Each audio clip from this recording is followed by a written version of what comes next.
What's the process of investigation that you can speak to? What are some interesting things you've learned about what it takes to do great investigations? Sure. Great investigations reveal something new or bring something to light. So I think what everyone thinks in terms of investigations is like a lot of like, Googling or like searching through articles. I think that's the first thing you want to get away from. And you want to try to talk to people doing like the non-obvious things and just trying to get perspectives that are beyond just what is available. So a lot of it's just having conversations is so enlightening, both to victims and also obviously trying to talk to the people themselves. Secondly, there's sometimes some analysis you can generate that's meaningful, like blockchain evidence. Mhm. So in the case of SafeMoon, for example, going back to that, I found someone's secret account where they were pump and dumping coins. They were saying things like, "Who sold? I'm so mad at the guy who sold. F the guy who sold." And you look at his account, and he was the guy selling. Yeah. And it's like that's great stuff. So digging through the blockchain, I've gained some skills there, and that's kind of this fun. I guess I would say it's this weird edge I have for right now because a lot of people don't know too much about that. And so I have this weird expertise that works now. I don't think that'll work forever because I think people kind of figure out how to do very similar analyses. But so it's like kind of an interesting edge right now that I have. So that's like a data-driven investigation, but you also do interviews, right? Yeah, definitely. And then also recently I've tried to get more speaking to your point about like as your platform gets bigger, you need more responsibility. I've tried to get much more responsible about like reaching out or somehow giving the subject some way to talk, because I think in early on I was such a small channel that if I asked them they wouldn't answer, but B, I kind of felt like I was launching these videos into the abyss. And when some of my videos had real traction, I was like, okay, hang on a second, let's double check this, let's triple check it, let's try to make sure all this stuff is correct and there's no other side of the story. I'll say this has interesting implications because, for example, I investigated this thing called Genesis. They're $1 billion crypto lender. And my conclusion was that they were insolvent. That's a huge accusation. So what do you do? Well, I emailed their press team, everybody. I said, hey, I think you're insolvent. I think you're this. I think I laid out all my accusations. And I said, you have till, I think, 2 p.m. the next day to respond. At 8 a.m., before I made my video, they announced to all their investors that they're freezing withdrawals. They don't have the money.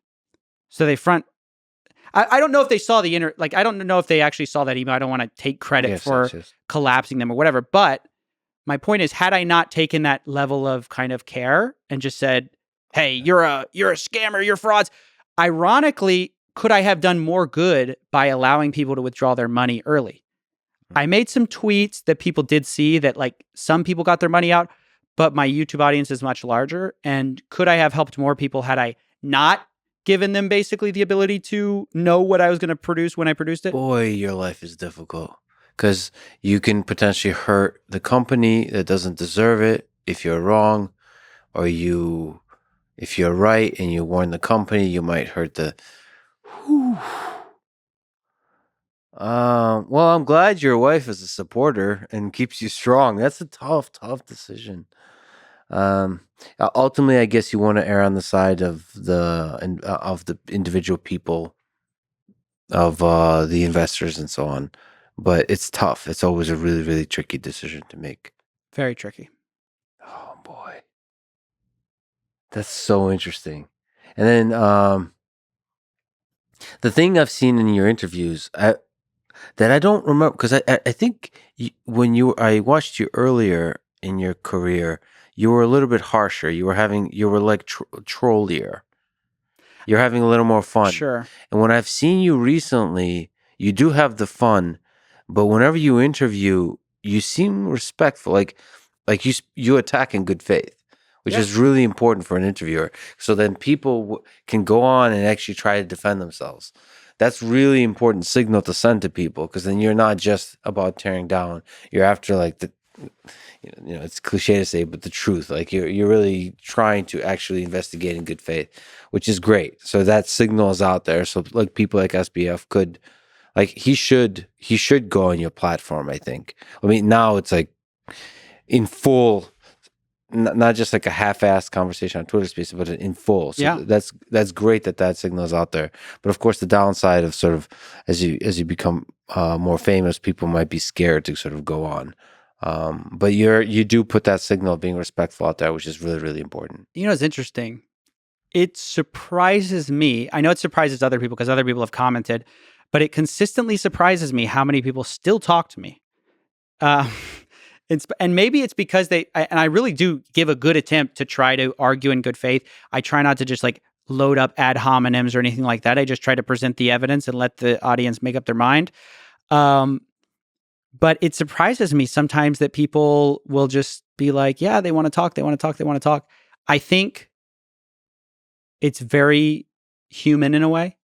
And I think it's almost like good. Like one of the things that is always told to everyone who's going to talk to the cops is like, you should never talk to the cops, whatever. Which is true. You shouldn't talk to the cops because even if you're innocent, they can use your words, they can twist your words, etc. But there's something that gets lost in that like almost robotic, like, self-interest that I think having open conversations, even if you've done something wrong, I think there's something really compelling about that continues to make people talk in interrogation rooms, in Twitter spaces, wherever you are, regardless of whether you totally shouldn't be talking. And I don't want to downplay that. That's actually really important. I mean, it's like a lot of cases get solved, a lot of investigations go farther because people sort of make the miscalculation to talk. But I think it's like almost important in a way that we have that human bias to like connect in spite of self-interest.